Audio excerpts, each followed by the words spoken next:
Bonjour, voici votre tirage défi pour cette mi-septembre à mi-Capricorne. J'aime beaucoup cette version modifiée du tarot Chosen en raison des 3 cartes d'oracle qui apportent de la profondeur au tirage. Vous avez d'emblée une carte qui vous récompense, si je puis dire. Vous êtes face à une situation qui implique un choix décisif, mais vous avez d'emblée le prince de l'arc-en-ciel. Et c'est vrai que généralement, les personnes qui sont du signe du Capricorne, ou qui en tout cas ont des aspects en Capricorne, même au-delà, eh bien sont particulièrement persévérantes, industrieuses. Il y a un réel souci de progresser, de grimper la montagne, comme le fait le Capricorne. Et la situation dont il est question ici, c'est une situation sur laquelle vous avez beaucoup travaillé. Vous avez mis beaucoup d'énergie.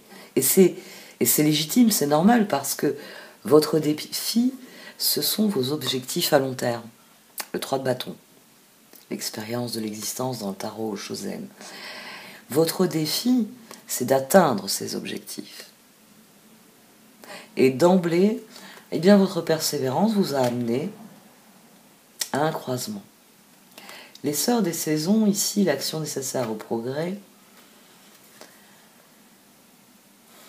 vient souligner qu'à intervalles réguliers, eh bien, il s'agit de faire un point, d'évaluer où l'on en est dans notre progression. Le prince de l'arc-en-ciel, c'est très bien, nous nous sommes fixés un objectif, on travaille pour l'atteindre, mais forcément, il arrive des moments où il faut réévaluer les étapes, réévaluer l'évolution, la vitesse d'exécution, réévaluer les récompenses possibles, les évolutions possibles. Et ici, pour vous, il s'agit de réaffirmer votre persévérance, de réaffirmer vos objectifs.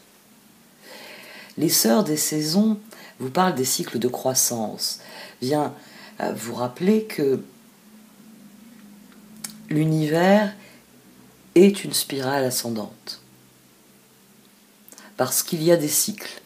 Parce que chaque année, la même succession de saisons se produit. Et que, à l'intérieur de ces cycles, il y a d'autres cycles. C'est bien sûr une allégorie, pour bien vous faire comprendre que quand vous démarrez quelque chose, il y a la phase de départ, de naissance, il y a la phase de travail, d'effort, de persévérance, puis il y a la phase de récolte, la phase de dépérissement, puis la mise en place de quelque chose de nouveau. On a donc un phénomène cyclique, et vous devez comprendre vraiment où vous en êtes. Vous devez définir, je veux aller là, je suis parti de là, où est-ce que j'en suis sur mon trajet? Où est-ce que j'en suis sur cette route que j'entends suivre? Il s'agit ici d'éviter un constat d'échec. Vous avez l'ermite ici, vous avez le 5 d'épée ici. Forcément, il y a toujours un moment dans cette phase d'ascension où nous avons le sentiment que ça n'avance pas, que ça ne progresse pas, que on peut même avoir l'impression que ça va s'effondrer ou que la spirale est inverse, qu'on régresse. Plus d'efforts, moins de résultats. On a l'impression de régresser. Mais vous, cette persévérance, il faut l'entretenir. Le veilleur du puits, en carte d'évolution, vient bien souligner qu'il s'agit de se recentrer. Parce que quand vous lancez un projet, vous avez une idée assez claire. Je suis là, je veux aller là-bas, je dois faire comme ceci. Et puis, vous avez les premières étapes qui sont assez faciles à voir. Bon, aujourd'hui, je vais faire ça. Demain, il faudra que je fasse ça. Le jour suivant, il faut que je fasse ça. Pour la suite, on verra plus tard. Il est difficile de planifier totalement, on va dire, un projet, on va dire sur un mois ou sur un an, puisqu'on a les sœurs des saisons. il faut à certains moments faire ce dont parle le veilleur du puits. Il faut retourner à la source. Il faut recentrer son action. Il faut recentrer finalement sa persévérance. À présent que je suis à mi-parcours, qu'est-ce qu'il me reste à accomplir? Qu'est-ce que j'ai déjà accompli? Et qu'est-ce que, dans mes projets, qu'est-ce qui doit être ajusté? Parce que maintenant j'ai une vision plus claire de ce que je ne voyais pas il y a quelques semaines ou quelques mois. C'est très important parce que l'aspect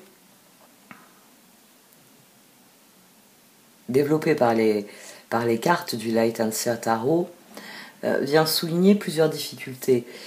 C'est que quand on est dans l'effort constant, on peut se fatiguer, s'épuiser, de ne pas voir arriver de résultats. Et ici,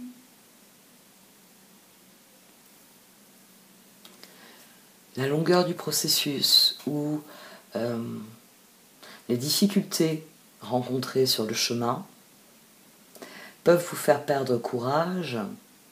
Et il y a même il y a plutôt le risque finalement que ce soit les autres qui vous fassent perdre courage. Vous faut revenir à vous-même pour déterminer quel est le chemin que vous voulez suivre. Même si, alors, clairement, vous n'êtes pas seul dans ce projet. C'était plus simple de l'expliquer seul, mais quand on progresse, le plus souvent, quand on fait le chemin, il est rare que l'on soit réellement un ermite. On a souvent des personnes avec qui on fait la route. Et vous, le comportement de certaines de ces personnes va vous obliger à poser des limites, va vous obliger à vraiment recentrer votre action. Qu'est-ce qui est primordial pour moi? Quels sont vraiment les objectifs que je veux atteindre? Parce que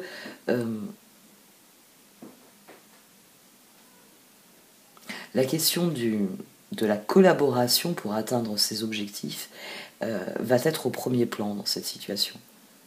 Vous êtes à un carrefour, avec qui est-ce que je poursuis la route? C'est réévaluer aussi tout ce qui s'est passé pour mieux comprendre ce qui reste à venir. Et ça, c'est un des mécanismes les plus intéressants qui est développé par le Light and Seer Tarot.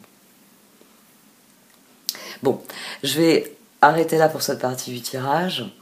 Je vais donc procéder au développement dans l'extension du Light and Seer Tarot, et je vais aussi utiliser l'oracle de l'Enchanted Map, puisque c'est vrai que j'utilise le Wisdom of Oracles de manière quotidienne, donc pour varier un peu les oracles, pour varier les énergies,